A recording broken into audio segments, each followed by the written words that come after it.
ay nasan pa rin natin. Makikita natin dito itong mga makakapal na kaulapan na umiiral sa malaking bahagi ng ating bansa ay ang patuloy na epekto ng southwest monsoon o yung hanging habagat. At as of 3 AM today, may minomonitor tayong low pressure area sa loob ng ating PAR.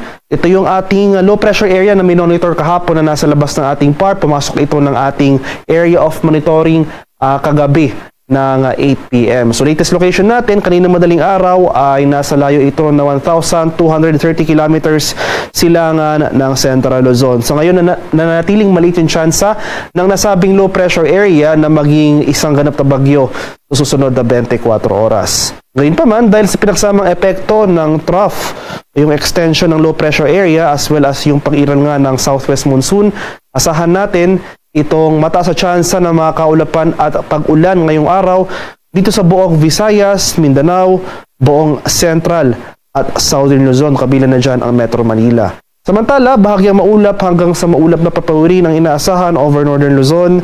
Samahan lamang yan ng mga pulupulong pag-ulan na may pagkulog at pagkidlat.